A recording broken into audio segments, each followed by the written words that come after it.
Today on the journey, we're going to stay here at the Hyatt Ranch and sit down in the kitchen, and we're going to have a rally point. Chris and I is going to go back over the last couple of episodes and kind of talk about some highlights that Jeff and Cameron and Bart had put out, and just go over some things, a lot of information, and we want to make sure that you guys and girls take away everything you can from these guests, because if you don't know them or don't know anything about them, they are the experts in the field that I bring my information from. Cameron is, he's one of them in the detection world that is heads and shoulders above most, not all, but most. Cameron runs a very successful detection business. He is involved with a lot of universities, a lot of studies on how dogs think and behave.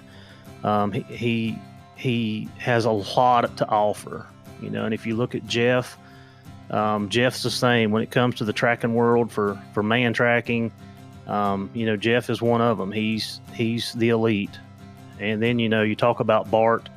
I've known about that program for well over 10 years, and it's just phenomenal to be able to sit down and talk to those guys and pick their brain and talk about what makes them successful. And a lot of that stuff parallels into what we do. So we want to make sure you guys don't miss anything. We're going to give you a slight pup update. We're going to have another pup that's going to be running solo. But for you guys in Virginia that are listening, I attended the Virginia Bear Hunter Association meeting yesterday up in Thompson Valley, which is in Tazewell. They always have a big cookout after and just a good time. But for the guys in Virginia that didn't go, which a lot of people didn't go, I just want to kind of update you on what's going on here in Virginia. And, we've got to have membership. If we don't participate and if we don't do some certain things, we're only hurting ourselves. And in the big scheme of things, it only takes a few minutes to do some of these things. It's not going to be very time consuming for you to participate. So one of the things that they brought up was the lack of membership. So, guys, for $15, you can join the Virginia Bear Hunter Association. We can grow the organization and start being a bigger presence on some of the laws and the regulations and stuff that are coming down through the legislative session. The second thing was last year, Hunter Thrasher, the president, had went to Richmond and asked for more training season. And for everybody that's hunting in Virginia, that we train from August 1st to September, the last Saturday in September. And then we have the 3-day early kill season. But August is so miserably hot and humid that it's hard. Today here at the house, it's supposed to be 93 degrees, and it's just hard on the dogs. Sometimes it's unsafe. So they're looking to get more training season. And last year when the DWR put the request out for comments, we had less than 100 comments. So that gets read by the DWR. Your congressman and stuff read that. So everybody thinks everything's hunky-dory-do because the bear hunters didn't comment. Seemed like everything was okay.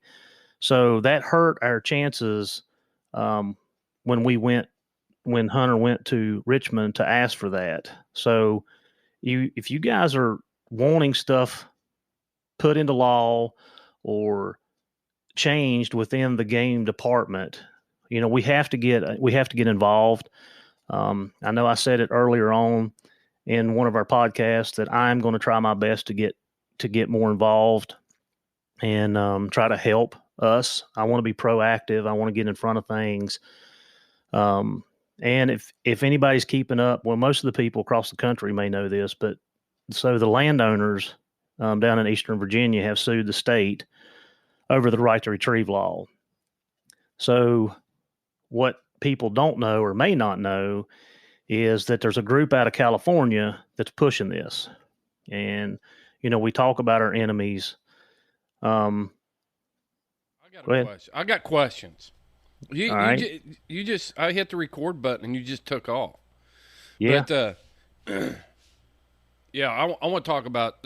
Actually, I want to tell people, um, man, if you, I think it's one of those deals when you live in the middle of something, um, you just get used to your surroundings, and you kind of become used to what's going on around you. So I kind of want to give you some perspective from Indiana looking at Virginia and some of the things that I know that are going on in Virginia. And I know I'm like that. Things can happen in Indiana that it's like, oh yeah, it's always happening like that or whatever. And but this is what, for one thing, this whole deal with the right to retrieve. You guys have had the opportunity to enjoy something that houndsmen across the United States would give a lot for that. And it's a privilege and a right. Well, I guess it's a right if it's a right to retrieve law. That you've got to get involved. You cannot sit back and let people take that away from you. Our rights are being stripped from us in every area of our lives daily. And so if you're a Virginia bear hunter and you're not doing anything like to help on this thing, or you're not making your voice heard, then what are you doing? I'll just say it. What are you doing? This is worth saving, and it's going to take every bear hunter, every houndsman out there to get involved in the Virginia Bear Hunters Association, the Virginia Sporting Dog Alliance, some of these groups that are going toe to toe. And you can't just pay your dues to the Bear Hunters Association and think, I'm doing my part. That's not going to cut it.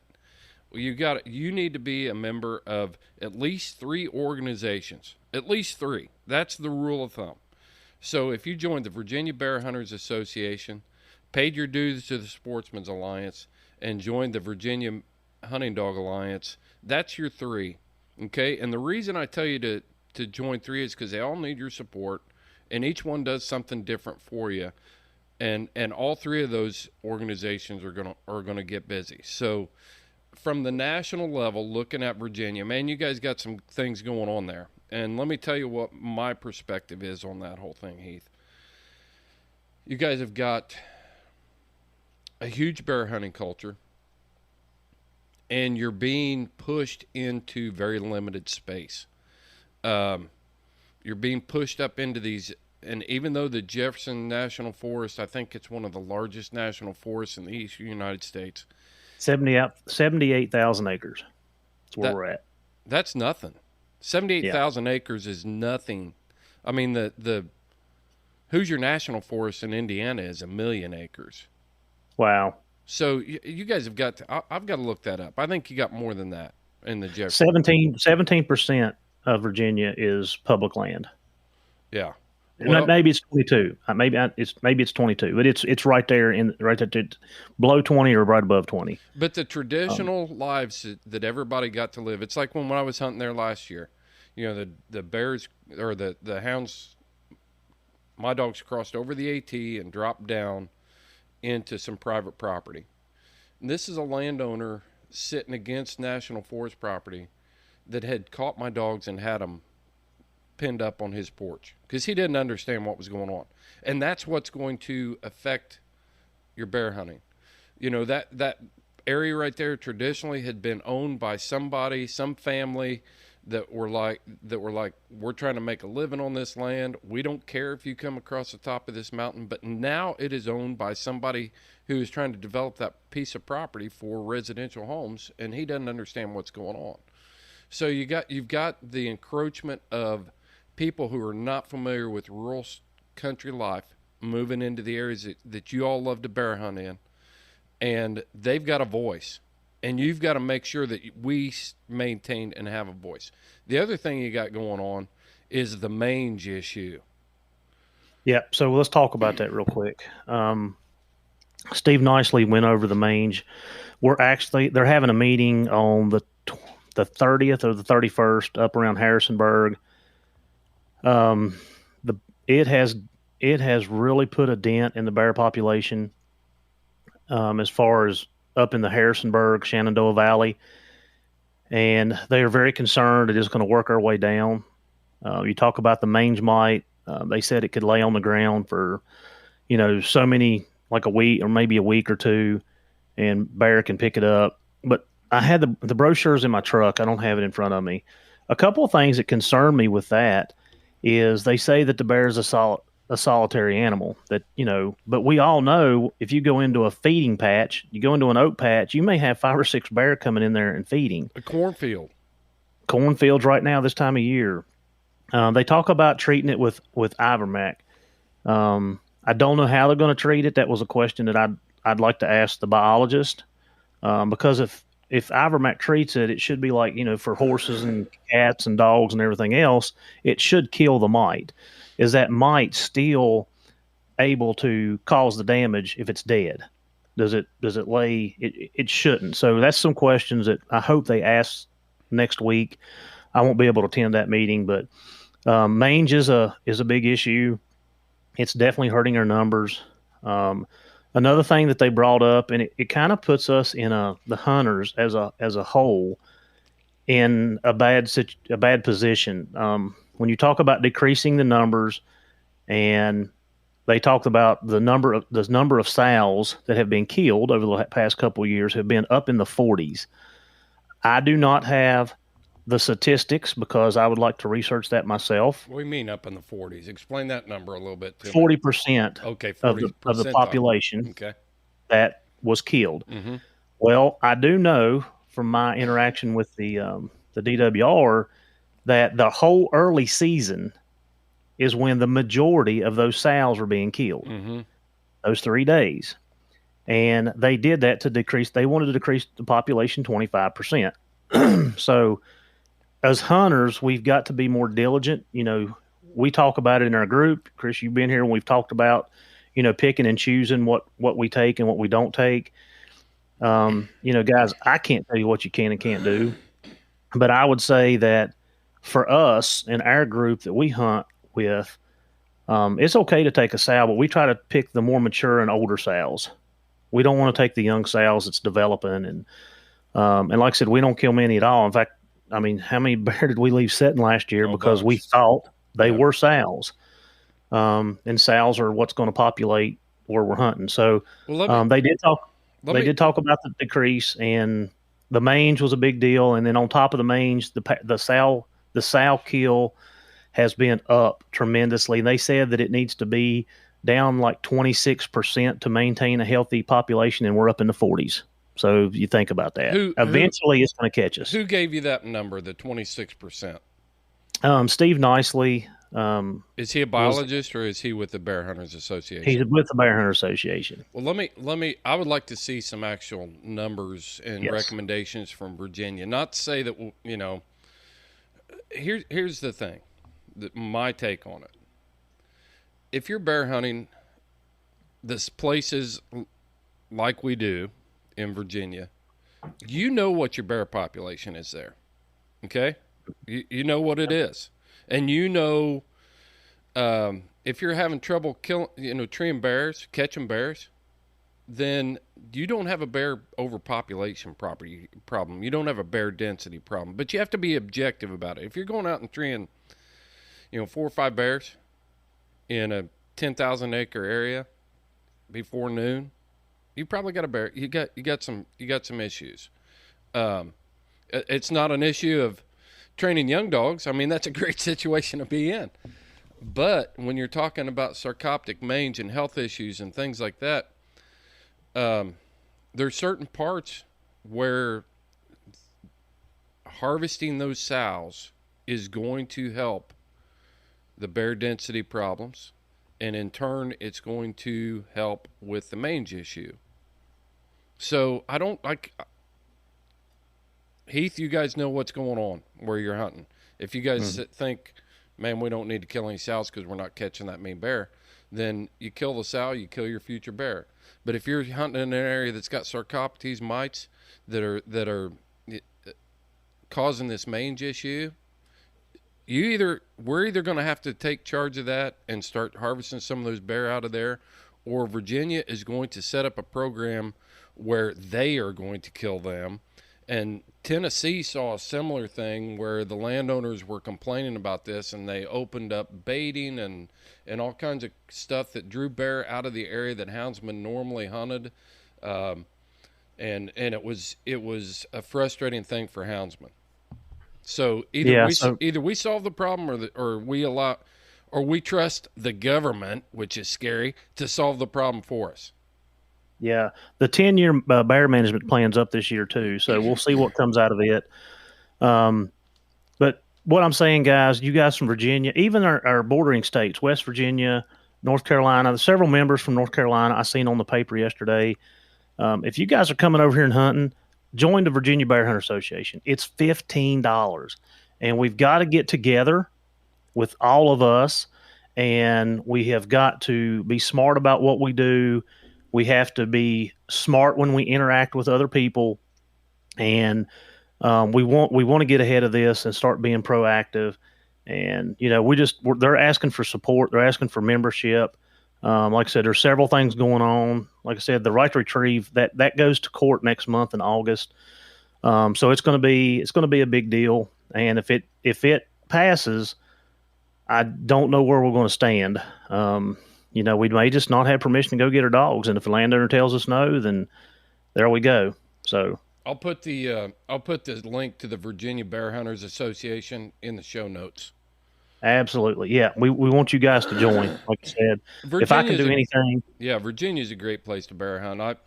And I'm glad you said that, Heath, because I'm going to pay my membership to the Virginia Bear Hunters Association as well. And I'm from Indiana, but I was over there, made several trips to Virginia last year to bear hunt. So might as well support the people that are fighting the fight every day. I feel like a freeloader if I don't. I do. I mean, I paid. Hey, if you can't afford it, I'll pay it for you. Like I said, $15 is worth it for me. These guys in your groups that are leading your dog, these young kids that are leading your dogs and helping you catch dogs and stuff, sign them up. I mean, pay, like I said, $15 is not a big deal. It's worth $15 somebody lead my dogs through the laurel thicket. One time, heck yeah, I'll shuck it $15 out. So just think about it. Like I said, if we can get some guys on board, get our membership up and start participating, make sure when the DWR puts out the comment section that you go on there and write your comments and do it professionally. That's another thing. Do it professionally. Tell them what you're asked. Tell them what you want, or tell them what how it's affecting you. So I'll shut up with that. But yes, just real quick, I'll give you a quick story of that relates to this whole thing. So we had the opportunity to have a bobcat season in Indiana, and all the hunters were like, oh yeah, we're going to get a bobcat season. The scientific data is there. It's all there, blah, blah, blah. It goes to public comment like it does in so many states. They have to open it up for the public comment sessions. Yep. And the hunters didn't show up, but guess who did? The people that were against it, they showed up. And so we don't have a bobcat season in the state of Indiana because hunters thought, man, this is a slam dunk. There's nothing to it. You've got to show up. You got to show up. You got to make your voice heard. Yeah. And I just Googled it just to reference. It's 1.8 million acres of national forest between the George Washington and the Jefferson. Yeah. And then there's 4,900 acres of CWA land management. So, that's that. But anyway. All right. So, help us out with the Virginia Bear Hunter Association. Go sign up and let's get more involved. Join the Sportsman's Alliance. Join the. There's a new organization that was formerly known as the Western Bear Foundation. Joe Condellis and those guys have recently expanded. There is actually a chapter of the American Bear Association. There's a Virginia chapter now. So look into that. That may be an option for you as well. Yeah, I was going to try to look up I can't find it. There'll be it's July 31st in Massanutten, the Massanutten Hunt Club at 2:30. The DWR is going to do the thing on the mange. So that's if you're up in that area and you can get to it, that would be great. And like I said, the 10-year bear management plan is up for review. So watch for the comment section, guys. If you got Facebook, you can go on the Virginia Bear Hunter Association and click a like, and you'll get that information. So anyway, all right, Chris, let's move on to the pup update. So just give you guys a quick rundown on the pups. I've got 3. I ended up keeping Allie, Axe, and Attitude. Yeah. The dogs have taken, they are completely changing. Forrest ended up getting 2. He ended up getting Ash and Ari. Ari is by far the smartest one of the bunch. They're playing fetch like a border collie. Addison will throw a tennis ball. She'll go get it, bring it back, drop it. Just super, super smart. And then Wesley got August, which made the most improvement over the last session that we had talked about. I feel like August is probably going to be the superstar of the bunch. And I wouldn't have told you that at 3 months old. I wouldn't have told you that at 4 months old. Isn't it crazy how they change? It's amazing. It's fun. Now, my 3 hoodlums, I've got to keep an eye on them because they've got to where they're baying up my neighbor's cows. They're baying up my neighbor's horses. So I've got to stay on them. Mm-hmm. They are getting to that stage where if it moves, they want to bark and chase and do it. So been getting on them for that. We have the truck we're not even loading in the truck anymore because that's just natural to them. The tone, and I'm going to talk about the tone because I got a lot of questions about this in a minute. We worked the tone on them. Forrest went on vacation a couple weeks ago, and I was pup setting, so I had 2, and I ended up running over one of them. I run over Ash coming home from work in my patrol car, and thank the Lord, he's not dead. He is okay. But they come running up the end of the driveway like they always do. I stopped. I counted 1, 2, 3, 4, 5 pups, make sure they're all on the left side of the vehicle. And I guess from the time I was counting to the time I pulled out, he must have slipped down in front of the vehicle. And anyway, I pummeled him pretty good, but he's okay, no damage. Maybe you just hit him with, maybe you just tagged him with the bumper or that. Oh no, he went under the car. Like he rolled out from the other side. Yeah, it was bad. But he got up, run underneath the porch, and so I pulled up in the driveway and went under the deck and checked him out, make sure nothing was broken. I'm like, okay. Well, then he tiptoed over and got in the doghouse and just flopped down, and I went in and changed clothes and went out and went over him really, really good. There was nothing broken. He was real tender in his midsection, and I'm like, well, if his insides didn't get squished, he's going to be okay. And I text Forrest and told him, and so everything's worked out. He's a little sore. I think he's barking a little more excessively than he normally did. So either he's got bruised or he's banged up somewhere that's causing him a little bit of pain. And it's nothing like every time he moves, he barks, but he's barking more than he normally did. So, but yeah, so they're 6 months old as of yesterday. So what are you doing? What are you doing to get on them? You say you're getting on them for baying the neighbor's cows and the horses. What is that? What does that entail, Heath? I take a broom out there and chase them off. Basically, when they see me coming with a broom now, they're like, "Okay, I'm done." What happens is you can call one of them back. No problems. Yeah, you can holler, and one of the 3 will come running to you. And then the other ones will come back when the one does. And then one of them decides they want to go back, and then they all 3 go back. So they have been punished I put them up. Like if they get to doing that and I call them 2 or 3 times and they end up going back, I just put them up. They were running the neighbor's car up the driveway.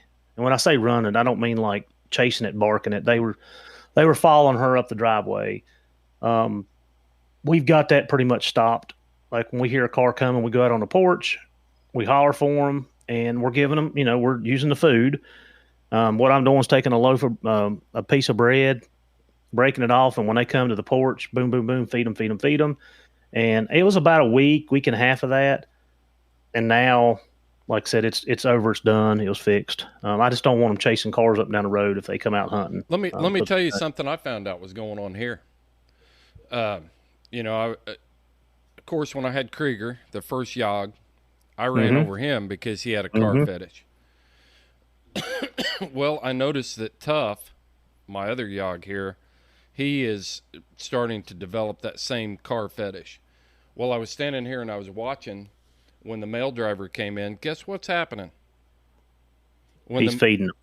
Throwing dog biscuits out of the car when they come in. And I approached her and I said, ma'am, I know that you got a big heart and you want to feed these dogs, but you're going to get one of them ran over by feeding these dogs. I said, I don't need you doing that. Throwing dog biscuits out. And she was going all the way up and circling. My barn lot here makes a big circle, and she's got a turnaround in it. And she was throwing dog biscuits to Cajun up by the barn and all the dogs. I mean, she was coating this place with dog biscuits when she would come in. And then she can't figure out why the dogs were excited to see her and getting in her way. It's like, and she throws them out to try to get them away from her, and it's totally counterproductive. Yep, same thing. That's kind of what happened with ours. Is the Chelsea would come in, and as soon as she'd step out of the car, there's a big party. Yeah, and then the car started becoming exciting, and that was a positive. And then now they're surrounding the cars, and so we fixed that in both the dog and the human. We had to fix the human traits. I mean, we did. We did. Right. Yeah, so that was going on, and we finally got that fixed. So it's a process. There's always going to be little things that come up. Yeah. And while we're talking about the journey, so my good friend Brent, we call him BB, he was up, and yesterday he brought me another puppy. That's what you need. You need another puppy. Like a hole in the head. I don't even know what this thing is. It's like a Heinz 57. It's probably going to be a good one. It's got Plott, Walker, England. I mean, I'm telling you, it's a Heinz 57. Looks like a black and tan. Is what it looks like. He does not match the rest of my kennel. But anyway, he brought him up, and we're gonna start with him. So I'll tell you a little bit about him. I've only spent 30, 40 minutes with him. He is a little human shy. But now, when BB got him out of the truck, I had my 3 pups. My German Shepherd was loose in the yard, and he come out of that truck like he owned the world. Very confident. I mean, boom, run right up in the middle of them like, who are you guys? I did like that. But he is a little human shy, and BB said, he's been out of town working, so they've been running loose on his farm. Somebody was coming in and feeding, so there was a very little interaction. So we're going to work on that and see how that transitions. I want a dog that we can fool with and can handle. And I'm not saying he's bad, but he's definitely a little. I don't want to use the word timid, because he's not timid. He's shy. I've got a pup like that. The one I kept out of this litter at Jazz. He'll be 3 months old next week, and I kept him for that reason. Instead of shipping him out of here, and I knew what I had. I looked at him. I thought, well, if I don't want him going to the wrong place and, not being successful, so I decided to hang on to him. I call him Whip. He has been the same way, and I'll tell you how I got him over that was I got him over just through hand feeding, just hand feeding him. And, man, when I see him now, he comes running. I have my wife hand feed him. I've had other, my neighbor was down the other day and had him give him some food out of his hand, and he's coming around out of that. Just the kids fooling with him yesterday evening, I could see a little difference in him. So, I'm not too worried about it. But yeah, so that's another project I have. I want to go back to my pups real quick, because y'all knew that Allie was my pick. And I want to tell you how much these dogs have changed from 4 to 6 months. Because that's kind of when we made the decision, and it was a group decision. I mean, the kid, they loved her personality. You know, she, like I said, she was even keel. She wasn't over the top, and she wasn't at the time August. But I feel like that she's going to be a mediocre dog. I can already see some things that makes me feel, I could be wrong, but I don't think she's going to be my number one dog out of that litter. Like I said, she's interested. She's not interested. Just some of the actions that she has. So we may have messed up there, and we should have maybe kept August, but it is what it is, and I feel like she's going to run a tree. I mean, there's no doubt about that. But is she going to be my lead dog? Mm-hmm. I guess I don't know. Like I said, I feel like August is probably, given the right exposure, the right training at the right time. I feel like August is probably going to be the superstar of the bunch. Mm-hmm. We'll follow up on that in a year, but that's kind of where I'm at. But yeah, Allie's kind of even, and it shows. Like we picked the even kill dog. You know, like I said, she's not overly hyper. She's not, she's more laid back. Well, think about how much they've changed just in the last month or so. So I don't think I feel the same way about this pup that I've got. I felt like he was not the superstar. So we'll have to see. We'll see if he changes. And then Tough, my Yog here, I was really concerned about his hunt drive. Not prey drive. If you put prey in front of him, he's flipped on. Don't chase. Yeah. But hunt drive, to get out there and really hunt. And I've seen a big change in him in the last couple of weeks. So yeah, we'll see how we'll see how she progresses. We'll see how she develops. I know Bart talked a lot about development, and so we'll see how she develops. But like I said, right now, out of the 3 that I got, she's number 3. Mm-hmm. I mean, I'll just be honest, she's number 3. So that took a big turn pretty quick for me. But yeah, that's that. All right, so let's get into the last 3 episodes, and let's see what we can take away from these episodes. Man, I'll tell you what, those last 3 episodes you did they were so informative, so much information in those.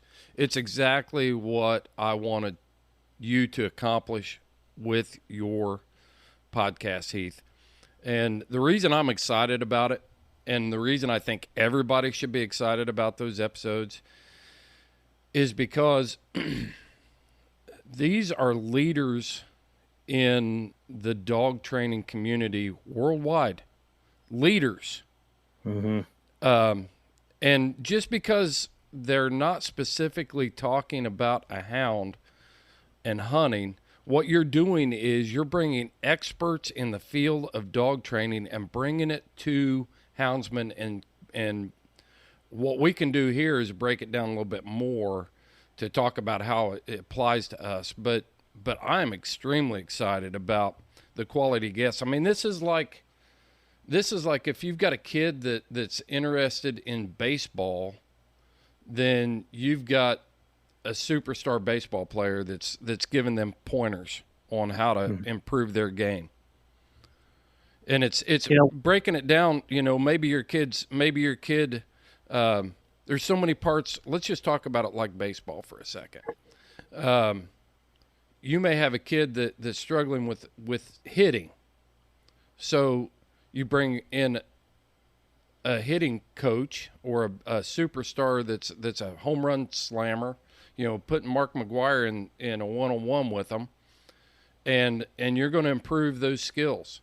You're not only going to improve those skills, but just by listening to somebody like that, then you're going to improve the other aspects of their game as well. And that's what I see you doing with these guests.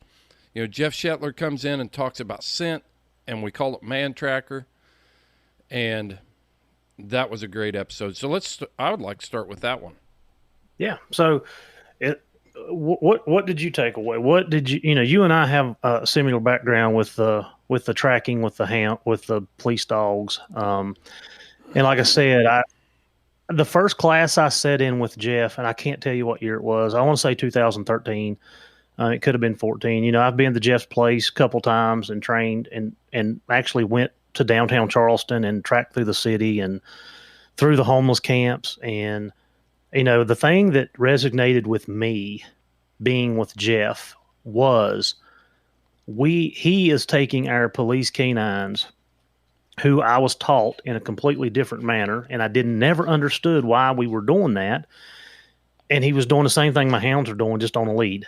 And that resonated with me. That, like, I understood behavior. I understood more about what the dogs were doing. And I understood that, we have to let the dogs operate at their capabilities instead of forcing them into doing things that's not natural. So that was my biggest takeaway when I was with Jeff. And, like I said, we have built a relationship over, that the last 8-10 years, whatever it may be. And, I still lean on him. Like, we all have people, mentors and coaches and people that we lean on. And, in the tracking side of things, I mean, that's kind of my go-to. If I got a question, if I've got something that I need to figure out, or I don't quite understand what's going on, that's where I go. The thing that Jeff didn't get into is his knowledge and expertise in the way that scent, and he talked about it a little bit, breaking down the bacterial particles, breaking it down. But the environment and how the elements, the weather elements affect odor. That was crazy. It wasn't crazy because you and I have talked about this numerous times. And I liked what you said just a second ago about, as a police canine handler, my dog's nose on my police dog operates the exact same way my hound's nose works. They're detecting scent. They're breaking it down, developing scent pictures and environment, and we have seen hounds or our dogs very close up on a 20-foot lead tracking, and we've seen them how they react when they hit a terrain change, when it goes from grass to a road to a brushy situation. We've seen those dogs from right there, standing right there with them, and see how they react and how they struggle with things like terrain changes. When it comes out of a shaded area and goes into an wide open field that's got the sun beating down on it, we've seen that happen, and we know what we need to do to get them back on track. And that, for me, when I started doing that and started seeing that, then I had a better understanding of what was going on with my hounds when they were half a mile away from me trying to run a track. Yeah, surface changes are huge. That's what you're talking about. That's what we call them, surface changes. When I come out of vegetation into a hard top road, and if a car or two passes, then the odor is going to be blown one way or the other, depending on what way the vehicles are traveling.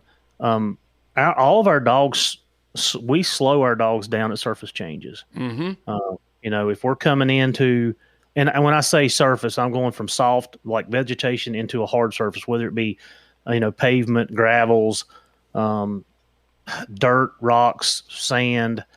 You're going to see a behavioral change in that dog. Most of the dogs are going to slow down if they're experienced, and they're going to work that scent. There's where you get into overrunning tracks and stuff. Yes. And we look at it as track loss, at that point. They have a temporary loss. I listened to Brett Vaughn and the Dale Lee tapes this past week. Dale was talking about a situation where they were running a lion. The lion comes down the mountain, comes out of the desert, makes a road crossing, and the dogs lost the scent. They lost the track at that point. And Dale Lee's interpretation of that was that the lion shut off his scent. because he was jumped and he shut off his scent. What Dale Lee was seeing was you were going from one environment to a terrain change or a surface change at that point, and the dogs didn't know how to react to it. They'd broke down, they'd lost the track. They found the track on the other side of the road, according to Dale, and they put the dogs back on the track, and the dogs took it, and they cold trailed out. But I'm not saying, obviously Dale Lee has looked at, the guy's a legend. I mean, how do you go and say, well, you're wrong, Dale Lee? Well, but in their mind, that's what they were seeing. People used to think the sun rotated around the earth too. That the sun came up in the east and set in the west before we realized that the rock we're living on is the one that's spinning. The sun's constant. And so I'm not trying to pick at this, but I know that there are several people out there that take that kind of information and they develop this mindset. Well, Dale Lee said it, so it must be true. That's not what was happening. That's why guys like Jeff Shetler are so important. When we can get that kind of expertise and that experience and that knowledge, we understand what is happening out there when we have a breakdown on a track, or when our dogs get into a scent pool and we think that, what's going on? Well, we know at that point that we've got to get in there and understand what's happening, and we've got to understand what's going on, and it'll help us be better houndsmen, better trainers. Yeah, scent pools were a huge thing for me. It helped me understand. And if I could do a visual of a scent pool, and when I teach my tracking classes, when I teach my tactical tracking classes, this is the example that I use to give everybody a visual. If you take a cup of water and you tilt that cup till it starts dripping, okay, it drips, it drips, it drips. And as it continues to drip, it makes a puddle.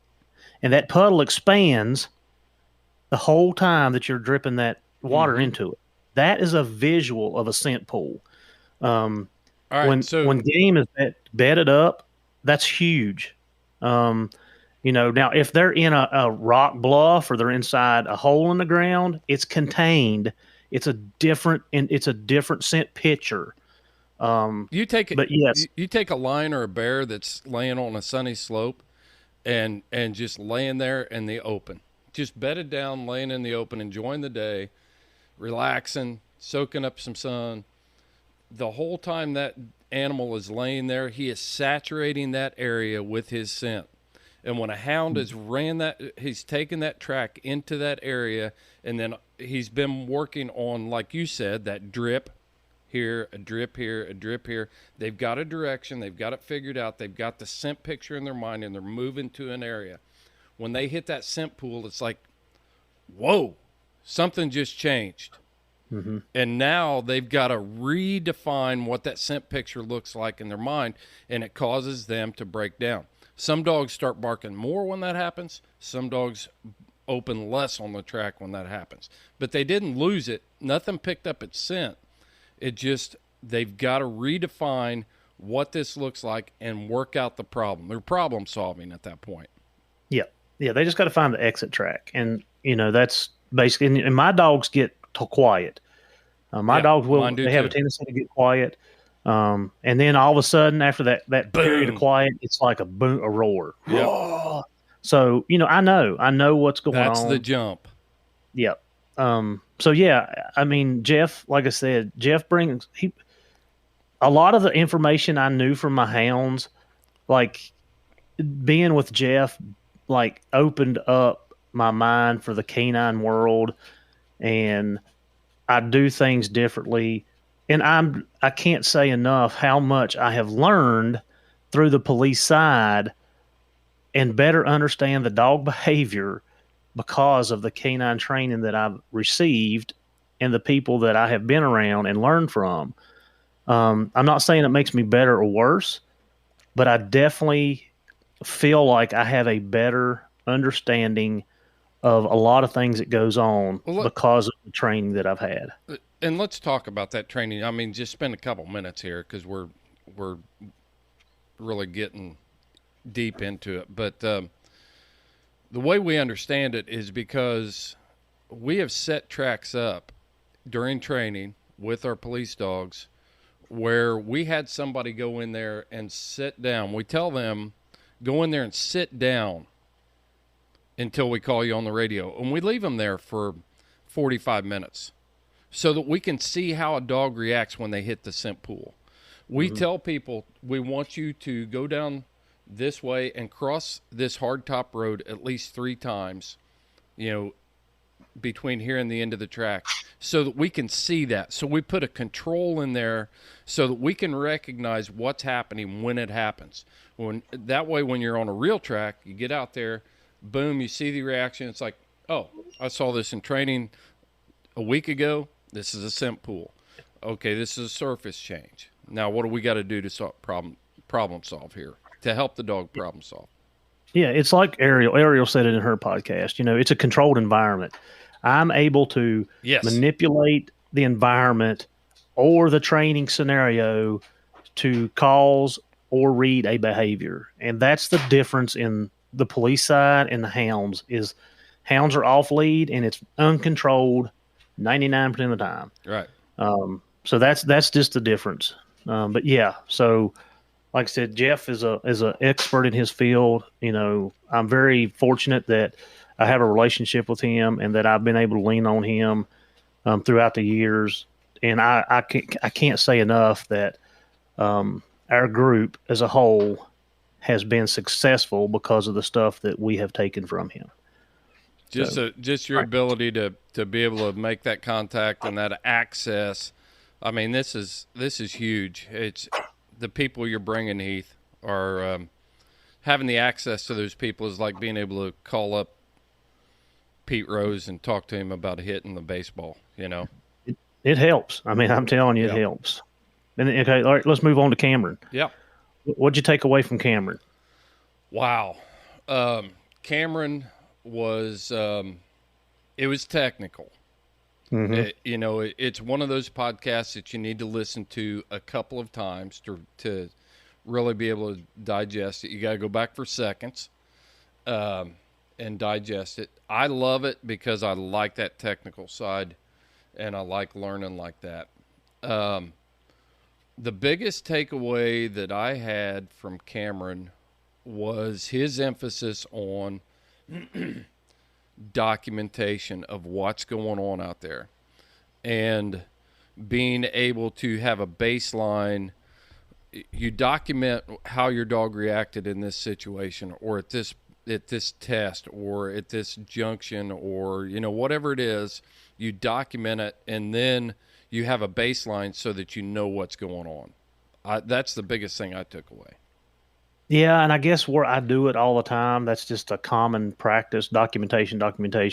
Do I do it with my hounds? Not to the extent I do with the police dogs, because if they come out of the car, it's documented. Exactly. If you're running exercise, it's documented. So maybe I take more of a mental note of it than I do a written note. We have been very specific with the puppies. We have documented a lot with the pups. The one thing that I would say parallels with what we do is, and you said it, nose work. Whether it's, finding narcotics, finding explosives, finding human remains, finding a bear, finding a deer, a fox, a coyote, lion, coon, whatever. It's all nose work. And I really don't know that I thought about this much until Cameron and I had talked. But we talked about the way dogs learn, and he talks about the cognitive test that he does, and he talked about whether the dog is a memory learner or inference learner. Yes. Okay. So for us in the hound world, we rely a lot on memory. Dog loads on top of the truck. We drive down the road. Odor hits. Dog barks. We turn dog loose. For the inference part of it, which is guidance from the handler or direction from the handler, those dogs are going to have a harder time understanding what we're asking them to do. Mm-hmm. That makes sense. So I'm looking at it as a learning position of the dog. So And I know that most houndsmen are not going to do the test that Cameron talked about. But I feel like our memory dogs are going to be your quicker learners, and they're going to perform better for us in the hound world because our environments change daily. I mean, we go. It's not like me going into a apartment complex and searching apartment after apartment. It's the same four walls, the same kitchen, the same bathroom. Everything's basically the same except the furniture setup and the odors. Well, it's like where us. Go ahead. It's like this. It's not a strange thing for us to walk into an apartment as people. We expect to see a kitchen. We expect to see a bathroom, a couple bedrooms. It's not a strange environment that we walk into in our country, in the United States. Now, if you walk into a home in the Middle East, which I've done, it's completely different. The kitchen doesn't look the same. There's a bidet where the toilet should be, a flat toilet, and you're like, what the heck is that? The first time I saw one of those, I was like, well, how do you use this thing?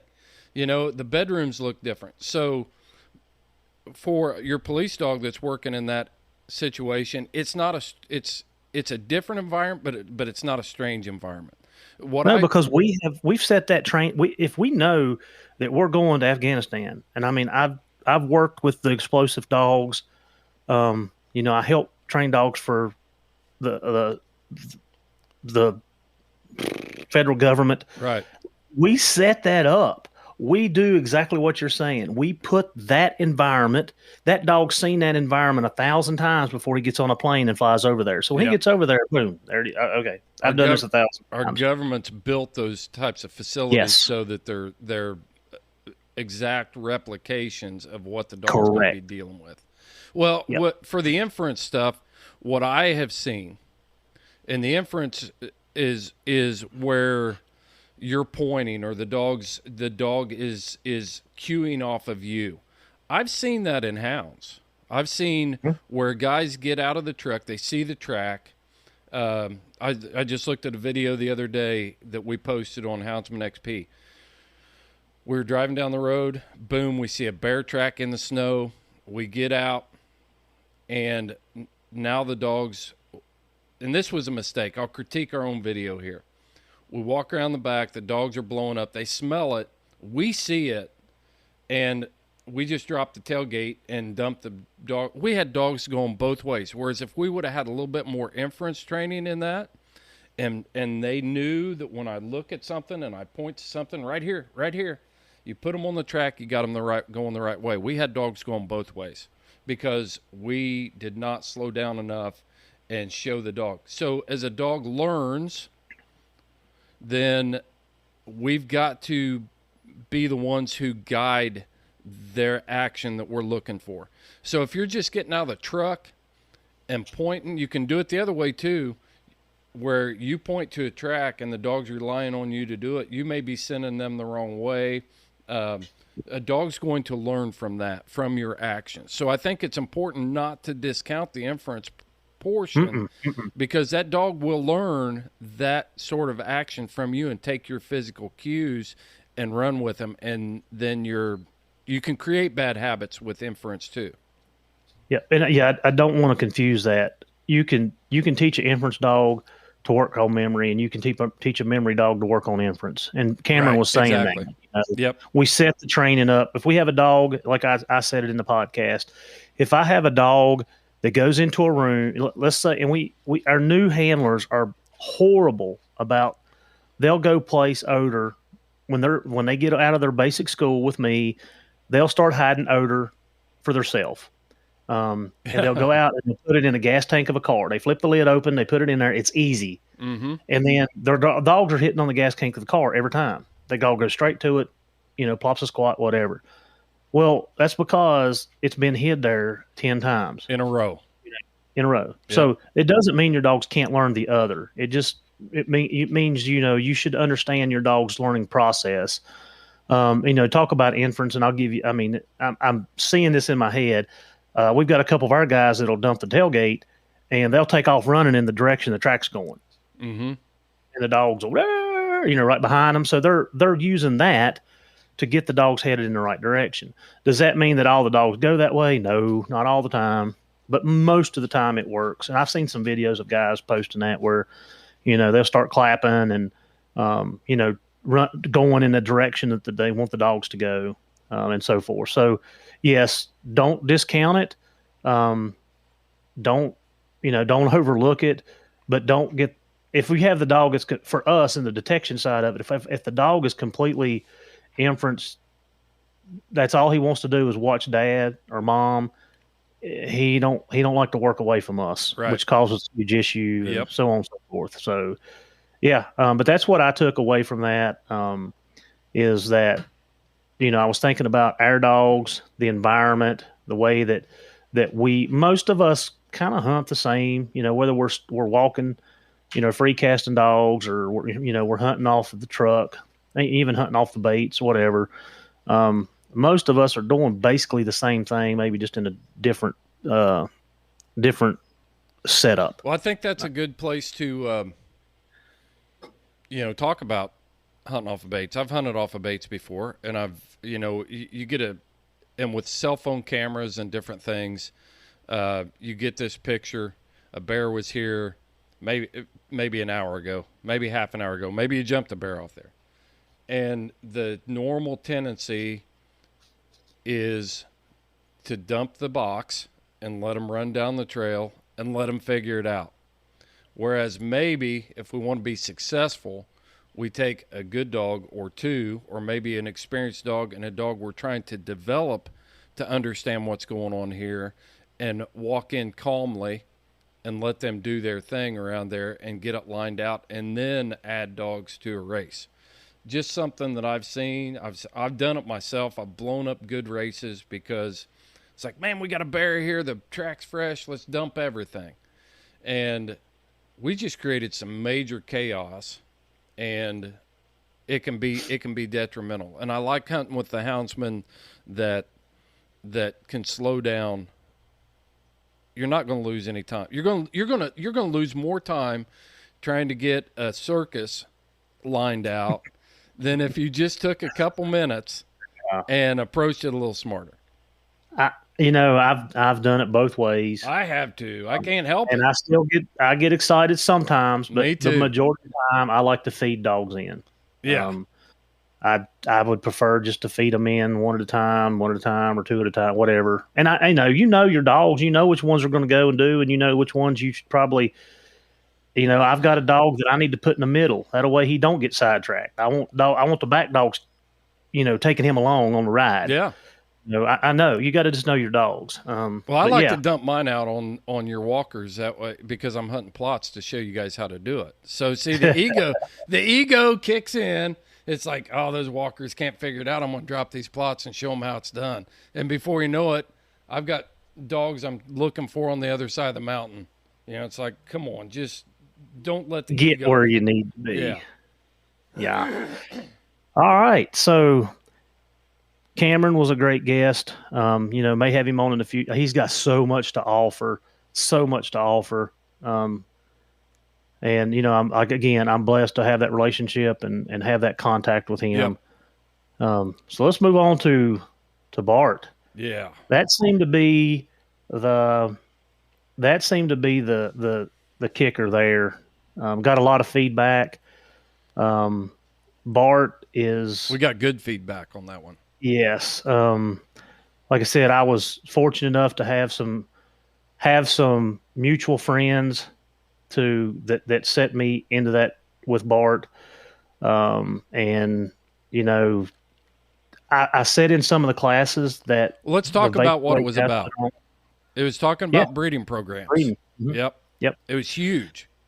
Yeah. And I mean, there's so much more, like we didn't, and again, there's so much more to be said because, we try to keep it around an hour. Bart and I could have talked for days, 4 days, breeding and picking your best bets. Like I said, they run a very successful program. I mean, he said 80% success rate. That's pretty high, really high. Yeah. But they have a lot of things that other people don't. They've got the scientific data backing. They have, they've got the dog psycho. I mean, they have the whole array with the university. They have stuff that we don't.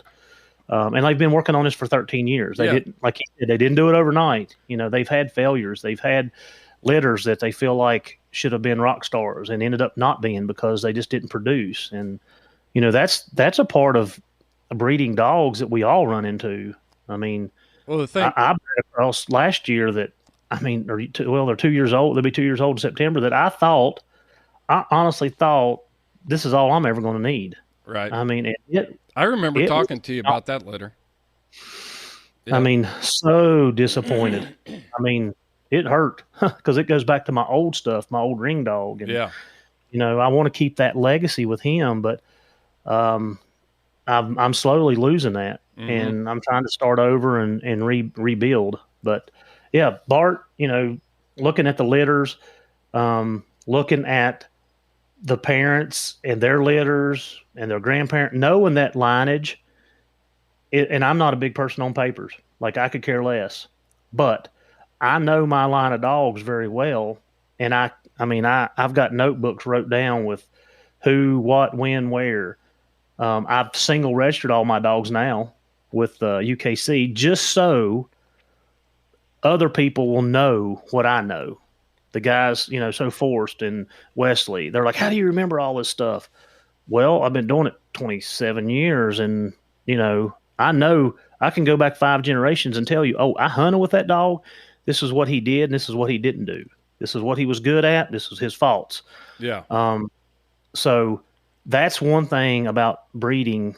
I think is very important is being able to, find out that stuff. And I think that will make us better. Yeah. Bart was a guest that I really enjoyed because this guy is he's a guru on breeding. Auburn University built that program. I mean, imagine being a hound breeder and having somebody else footing the bill for everything you do, building facilities, and say, go find out what's going on. There are people out there hunting hounds right now that if they would have had that kind of coordination, some of them have been wildly successful without it, so, and they made their own way. But what we get to see with Bart is a controlled situation. Again, we talked about control with Shetler and some of these other guys that we had or you've had on the podcast. Bart is able to set up a controlled situation where he can make a cross. It's his job to document. It's his job to take the prodigy off of that litter and see how they react to different situations and then evaluate and look at the data and figure it out. So but the thing I liked about Bart was he was able to talk in language that any of us can understand. I mean, he was very down to earth, plain spoken. And when I listened to that episode, I thought, okay, I know what he's talking about because he's using language that I use, that I hear other hunters and things use. I have a question though. Yep. So you talked about you having that line for 27 years. What kind of challenges does that present? Like if I came and got one of your pups and had him in Indiana a long way away, of course you and I talk enough that we would figure it out. But say somebody from somewhere else came and got one of your pups and then tried to be successful in their own breeding program. How challenging do you think that would be without the background, without the knowledge, without all of that stuff, Heath? I mean, I think that it would be sheer luck. I really do. Looking, like I said, I got to give kudos where it's due. I mean, my first bear dogs go back to Lance Hutton. And Lance just was an amazing dog trainer and pup raiser. Mm-hmm. He had a 700-acre farm. Pups run loose on it all the time. When they started catching game, they got tied up, and he just started. And like Bart said, he didn't do a lot of training. He just give them the opportunity. Right. They had that natural ability. And I've said it throughout a podcast here or there. There's not a whole lot goes into a natural. Mm-hmm. You just got to turn them loose, give them the opportunity, and correct some bad behaviors, whether it be running off game or whatever. Those dogs are easy, and that's what we all look for. But Lance started the line that I have hunted for years. He had an old Walker male named Spot, and Spot went back to Ball and Barney, and then he bred Spot to a Screaming Eagle. Willie Davis had a black and tan female. She was a Screaming Eagle bred female. So he crossed it for both. He crossed it for the nose, for the mouth, and it just happened to work. He got a dog named Homer, and Homer is that foundation of what that I still have in my pen. I've got the 5th generation down here in my pen, and actually I probably got more than that because I've got a granddaughter of Ring and a direct son of Ring. But where it got me is where I went through a divorce. I let a couple of those dogs go.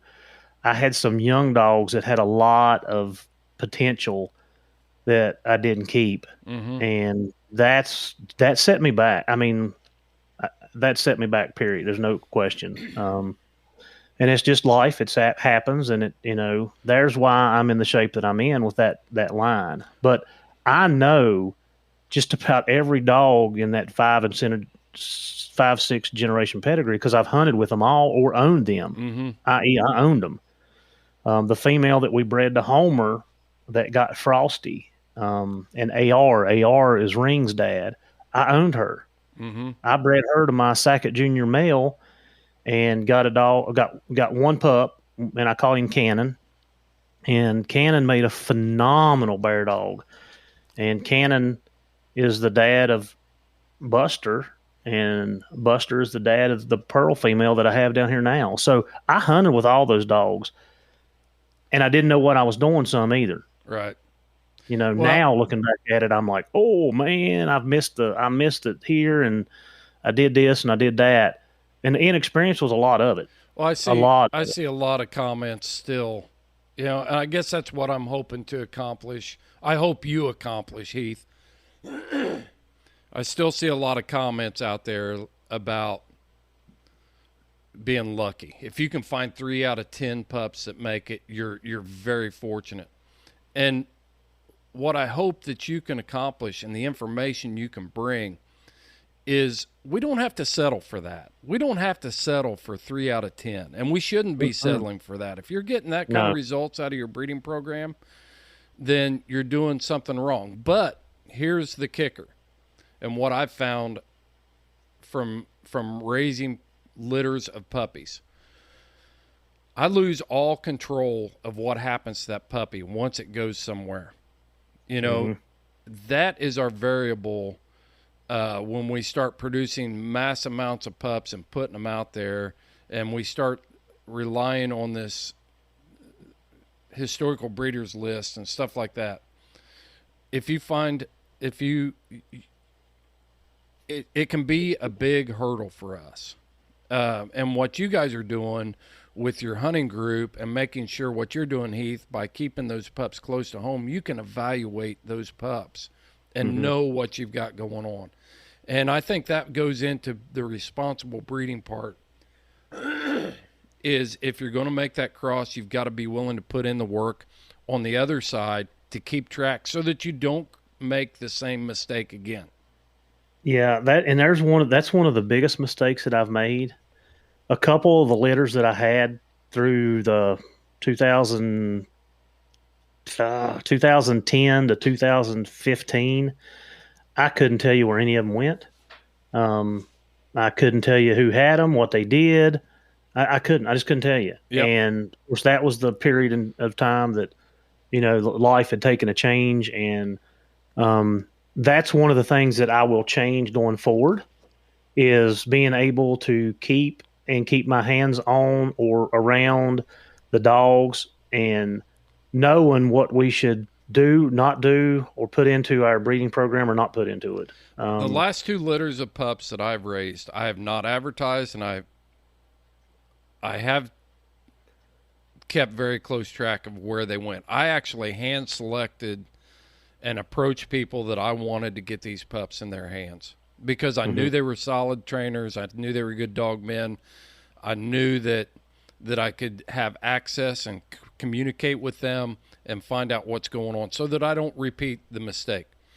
And Mark Dufresne does not sell a pup. You know, he makes a cross and he gets those pups in places where he thinks they can have the most success. Roy Clark down in Tennessee does the same thing. He's got 40 dogs tied up, but he knows what every one of those dogs is so that, and I think if you're going to raise a litter of pups, you have to be intentional like that if we ever hope to accomplish that 80% mark.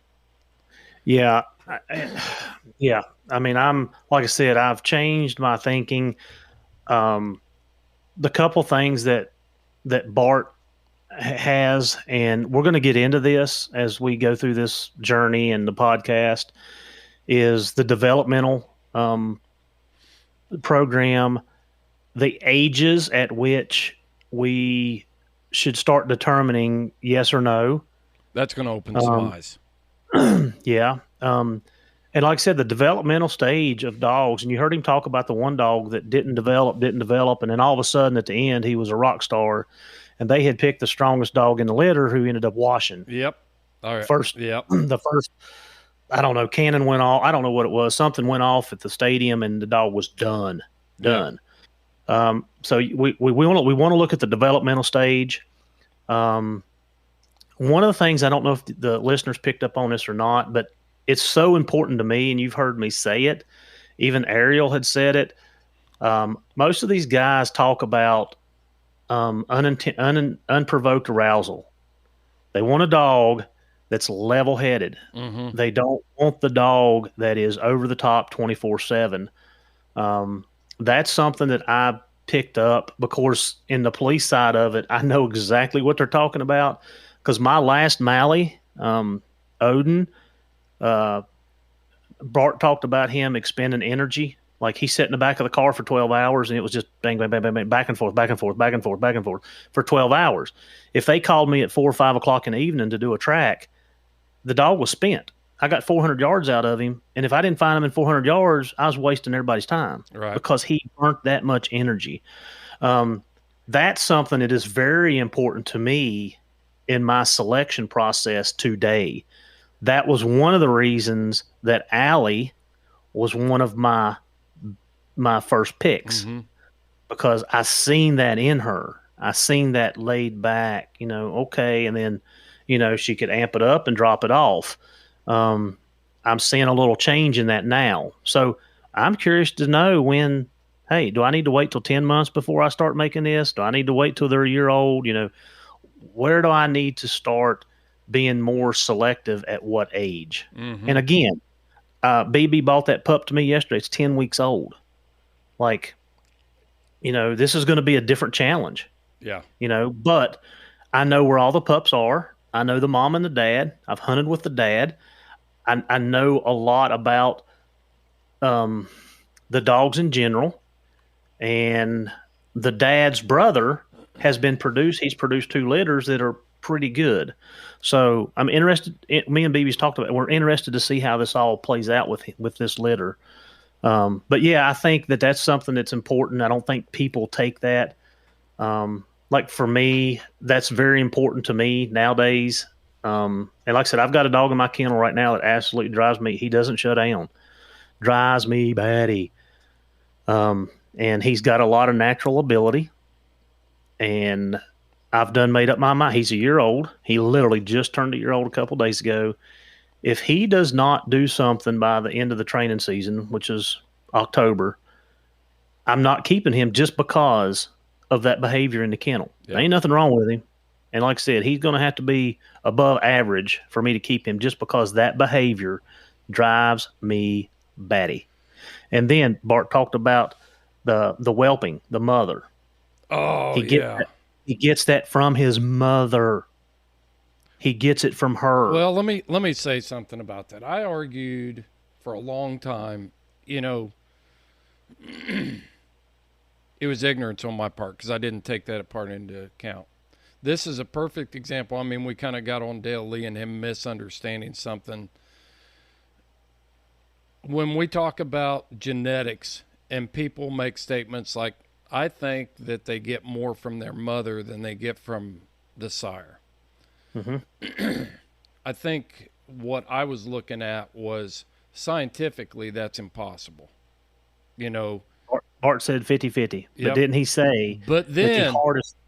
But then where people are getting that idea is after that puppy is born, it is picking up all kinds of cues and different things from its mother because it's in that whelping box with that mother.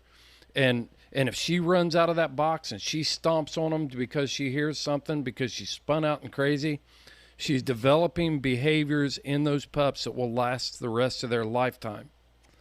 And when they see things that the mother reacts to, and I forget, was it Ariel talking about that when a puppy sees the reaction from its mother, or maybe it never saw the mother reaction? can already have it. Yes.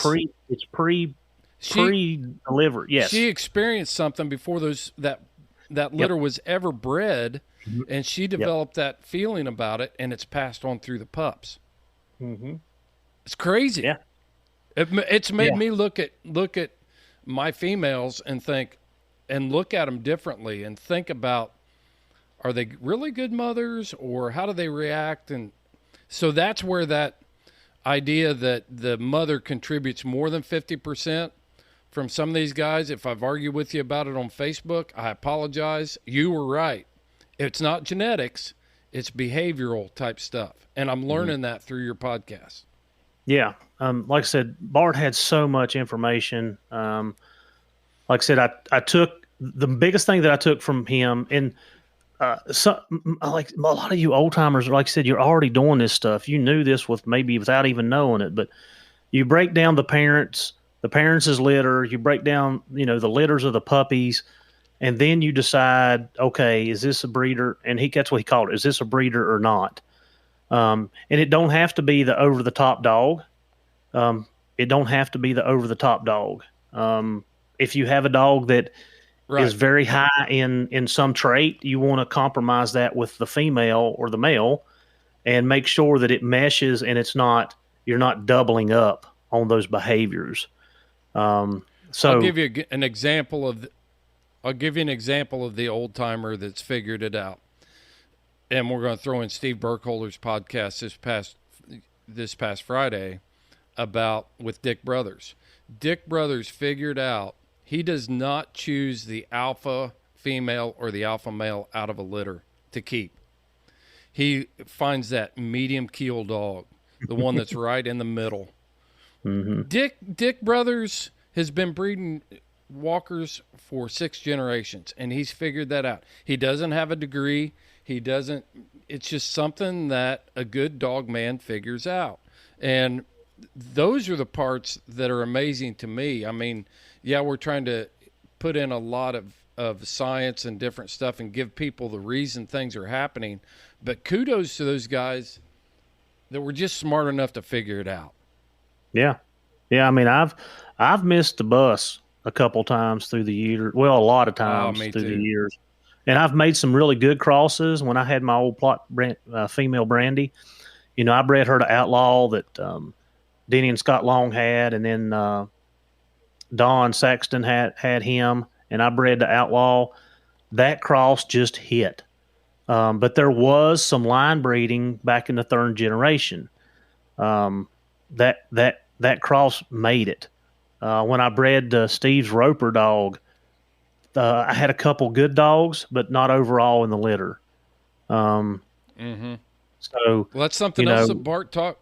That's something else Bart talked about. Same thing that we've been saying. I've heard older houndsmen say it. John Wick wrote about it. Any experienced guy that was objective and looked at it, figured it out. That old adage, don't go breed to that dog that was a superstar in a litter of duds. Go find Yes. a solid litter of dogs overall, Yes. and that's where you choose your next breeding pair. Yes, and that I think that's where I have messed up. With the litter that you and I were talking about that I bred to here 2 years ago, female is a superstar, phenomenal dog. But there was only two in that litter, two that turned out. Yeah. And then the male. And you were thinking it was going to be 8 out of 10. Yeah, I said that. I mean, I thought there's no way this misses. Yep. No way. Yep. So, but if I look back on the male side, he was the only pup out of the litter. She only had two, and she squished one. So I had nothing else to go by. So I missed it on that one. I mean, I missed it. It was, looking at it now, I would have done things a lot differently. But yes. But yeah, so Bart was great. Hopefully we can continue that conversation. Like I said, Cameron's a wealth of knowledge, Jeff a wealth of knowledge, and I hope the listeners, thank you guys for reaching out. I can't tell you how much I appreciate you guys actually listening to the podcast because, I got several messages or, some comments and stuff that, we want to better houndsmen, the breeds that we're hunting, the dogs that we're hunting, and just be better people. And, I want to thank you guys for listening. Good. No, I was going to put in there, Heath, we're just giving you, what you're doing is you are giving us resources. We can't cover all the knowledge that these people have in an hour. There's no way you can do that. But all of these guys are accomplished. Their information is out there. So we are giving you resources. If you're serious about breeding, do we plan on having Bart on again? Yeah, we've talked enough. I know you do. Yep. But go out and find your information. We're just pointing out stuff along this journey saying, see that's being done right. And now you need to go back and read Jeff Shetler's books if that interests you, or look at Cameron Haynes, listen to his podcast, or not Cameron Haynes, Cameron Ford. I'm going to have to edit that. But he's got several things that are published. He does a podcast. Listen to it. Pick up the things that you can use in your program. Same way with Bart. Yep. But again, guys, thank you guys for listening to the journey. Thank you guys for the comments, taking time out of your day just to be a part of what we're doing. So we end every podcast with, guys, thank you for helping find a way to teach, train, or learn.